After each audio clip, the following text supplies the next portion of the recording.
All right, let's dive into something that hits close to home for so many of us. We're going to talk about a really critical question that every immigrant has to face, whether they realize it or not. Are you actually building a future where you are, or are you just living like a long-term tourist? It's a choice that shapes everything: your money, your career, your entire life. Let's get into it. Does this sound familiar? I bet it does. It's that conversation, right? The one you have over dinner. We call it the plan. It's this promise of a big, triumphant return home. You know, the finish line to this long, hard race you're running in a new country. But is it a real plan, or is it something else? Because the plan starts to control everything you do financially. You start living in what you could call a conditional tense. You rent a keep little place because, hey, why buy nice furniture if we're just going to leave? You don't join the company pension scheme. We won't be here long enough for it to matter. Every big purchase, every investment in your own life right now gets pushed off for a someday that might never actually arrive. It's like you're putting your own life on pause. Now, this isn't just some random feeling you have. It's a real, well-documented thing. Sociologists actually have a name for the story we tell ourselves. So let's unpack what they call the myth of return. So what is the myth of return?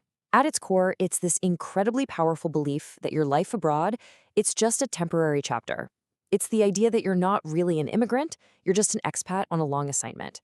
And that your real life, well, that'll only start once you're finally back home. And you know what? It's a powerful myth for a really good reason. This isn't just about money. It's a deep psychological defense mechanism. It helps us deal with the crushing guilt of leaving our families behind, especially our aging parents. It feels like it's preserving our identity. It stops us from feeling like we've abandoned our culture, our roots. It's a story that makes a really, really hard decision feel a little bit more bearable. Okay, but what happens when we take this personal, emotional story and we hold it up against the cold, hard data? Well, the numbers, they tell a very, very different story. And honestly, it's a surprising one. Now, at first glance, a statistic like this seems to confirm the myth, right? You see that somewhere between 20 and 50% of immigrants leave their new country within 5 years. And you think, see, I told you, people are going home. But hold on, that is not the full picture, not even close. And this is where the entire narrative just flips on its head. See, leaving the country you moved to is not the same thing as returning to the country you came from. And that's the detail that gets completely lost in those family dinner conversations. Just look at this breakdown. It's incredible. Of all the immigrants who leave their host country within 15 years, almost half of them, they don't go back home. They move to a third country. Only a tiny fraction actually make that final journey back. And the vast majority of immigrants who stay past that 5-year mark, guess what? They end up staying for life. The myth and the reality are worlds apart.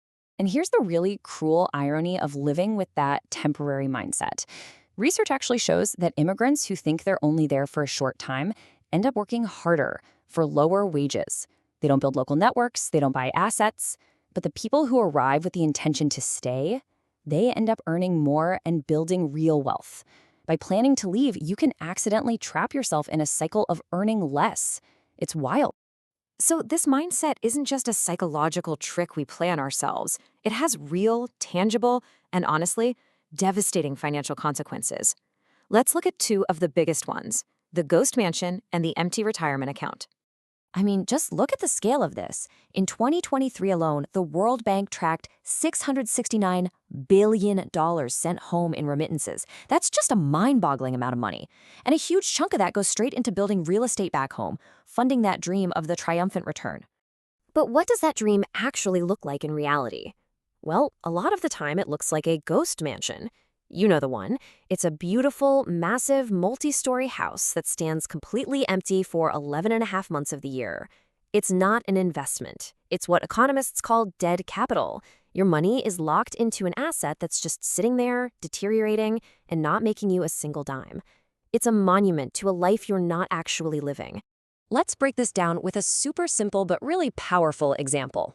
Let's say you send $500 a month back home for 20 years. Okay, that's $120,000 sent away. Now, what if you had invested that same money in a simple S&P 500 index fund? Well, based on historical averages, that money could have grown to over $328,000. That is the difference between an empty, deteriorating house and a secure retirement. The opportunity cost is absolutely massive. Okay, so we've looked at the psychology, we've looked at the finances. But all of this, it all boils down to one simple, profound, and, let's be honest, kind of terrifying question. It's a question that forces you to get real about the life you're actually living.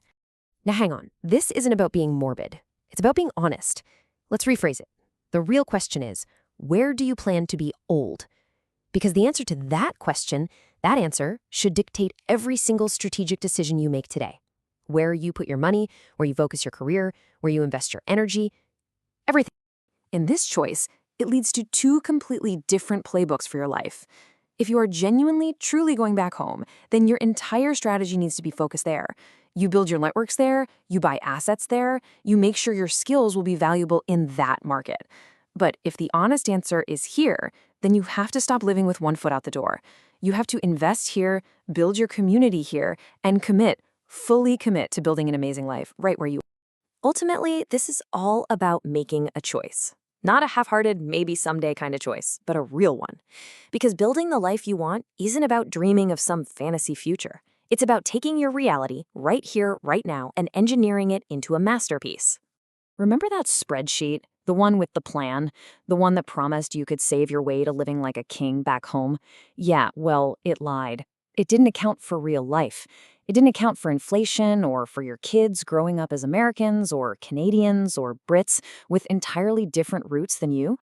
And the whole visa process, let's be real, it's like a trauma bond. It keeps you in this constant state of anxiety, of feeling temporary, reinforcing this idea that you don't really belong. But at the end of the day, belonging is a choice you make, not a piece of paper somebody gives you. This is it. This is the core message, the one thing I want you to take away from all this. Your life is not on hold. It is happening right now. Not in 5 years, not when you go back home. Now. It's time to stop being a ghost in your own life. So, what's the path forward? It's really this simple. 3 powerful steps. First, decide. Honestly answer that big question, where will you be old? Second, commit. Go all in on that decision. And third, build. Start building your life, your empire, according to that decision, wherever that empire is going to be. The choice is absolutely yours to make, and you don't have to figure it all out alone. If any of this resonated with you, I really encourage you to check out the source material for this on the Aspire Inspo Substack. You'll find way more blueprints and strategies for building your future.